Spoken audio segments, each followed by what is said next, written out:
प्रधानमंत्री मोदी और राष्ट्रपति ट्रंप की मुलाकात G7 समिट की साइडलाइंस पर होनी तय थी। नमस्कार, आप देख रहे हैं ग्रेटर जम्मू। मैं पंकज खजूरिया। जिस प्रकार से इस समय विश्व की स्थिति बनी है, तीसरा विश्व युद्ध हो जाएगा ऐसा लग ही रहा है।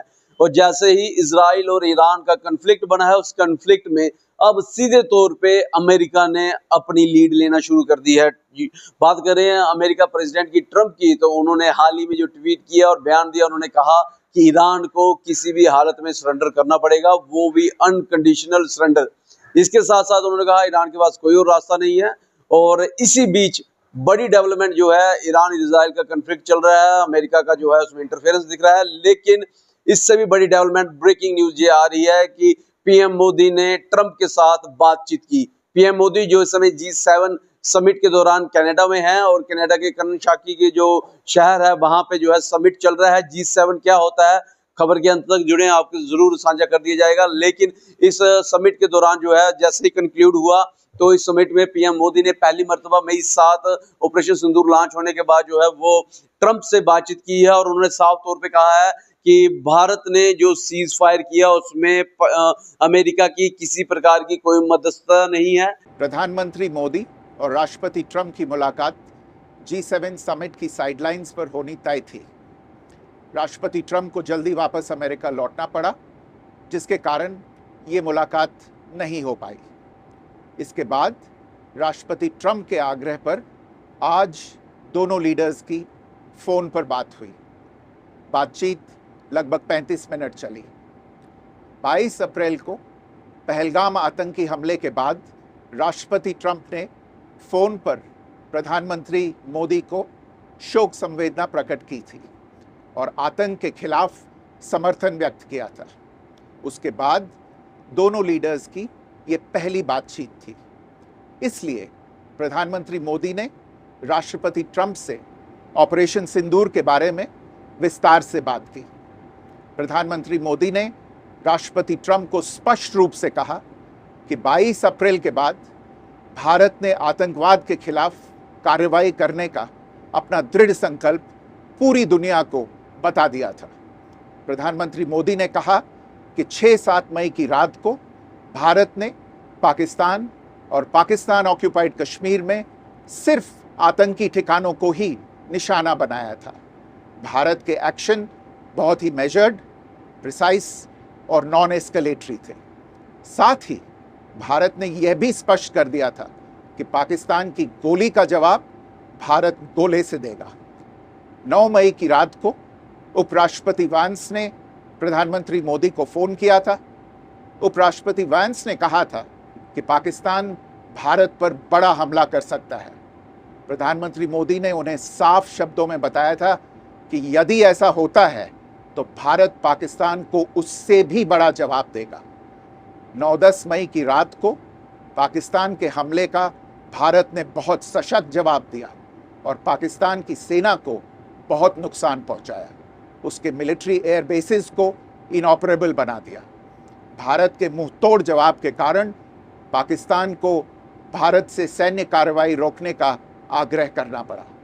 प्रधानमंत्री मोदी ने राष्ट्रपति ट्रंप को स्पष्ट रूप से कहा कि इस पूरे घटनाक्रम के दौरान कभी भी किसी भी स्तर पर भारत अमेरिका ट्रेड डील या अमेरिका द्वारा भारत और पाकिस्तान के बीच मध्यस्थता जैसे विषयों पर बात नहीं हुई थी। सैन्य कार्रवाई रोकने की बात सीधे भारत और पाकिस्तान के बीच दोनों सेनाओं की एग्जिस्टिंग चैनल्स के माध्यम से हुई थी और पाकिस्तान के ही आग्रह पर हुई थी। प्रधानमंत्री मोदी ने जोर देकर कहा कि भारत ने न तो कभी मध्यस्थता स्वीकार की थी, न करता है और न ही कभी करेगा। इस विषय पर भारत में पूर्ण रूप से राजनीतिक एकमत है। राष्ट्रपति ट्रंप ने प्रधानमंत्री द्वारा विस्तार में बताई गई बातों को समझा और आतंकवाद के खिलाफ भारत की लड़ाई के प्रति समर्थन व्यक्त किया। प्रधानमंत्री मोदी ने यह भी कहा कि भारत अब आतंकवाद को प्रॉक्सी वॉर नहीं, युद्ध के रूप में ही देखता है और भारत का ऑपरेशन सिंदूर अभी भी जारी है। राष्ट्रपति ट्रंप ने प्रधानमंत्री मोदी से पूछा कि क्या वे कनाडा से वापसी में अमेरिका रुक कर जा सकते हैं। पूर्व निर्धारित कार्यक्रमों के कारण प्रधानमंत्री मोदी ने अपनी असमर्थता व्यक्त की। दोनों लीडर्स ने तब तय किया कि वे निकट भविष्य में मिलने का प्रयास करेंगे।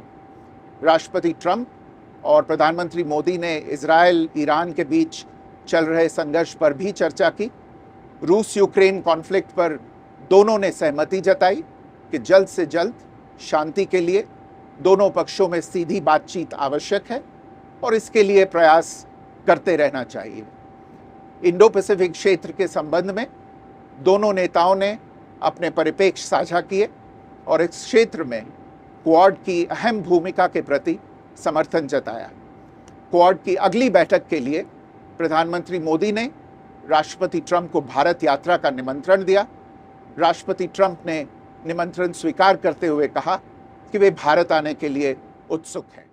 बहरहाल इस सारी डेवलपमेंट को आप कैसे देखते हैं? G7 का समिट दुनिया की ग्लोबल जो 7 बड़ी ताकतें हैं वो उनका एक समिट होता है जो फिलहाल की डेट में कानासाकी इलाका जो कनाडा में है, कनाडा में हो रहा है। और इन 7 ग्लोबल जो ताकतें हैं उनमें से सबसे पहले नाम कनाडा का आता है, फिर फ्रांस का, जर्मनी का, इटली का, जापान का, यूनाइटेड किंगडम, इंग्लैंड का और यूनाइटेड स्टेट्स अमेरिका का।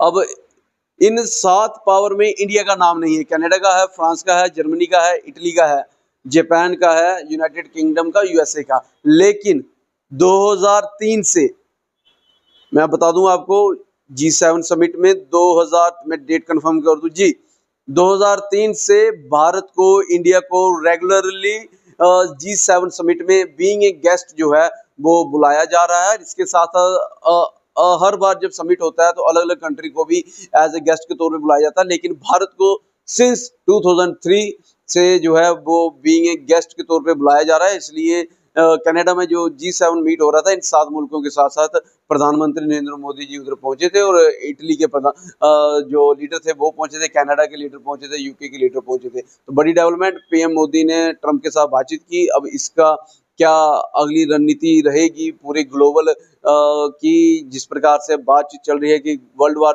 3 हो सकता है या ईरान इराक का कन्फ्लिक्ट रुक जाएगा, सीजफायर लग जाएगा, ये देखने वाला वक्त रहेगा। और पाकिस्तान इस फोन कॉल पे कैसे रिएक्ट करता है ये भी देखने वाला वक्त रहेगा।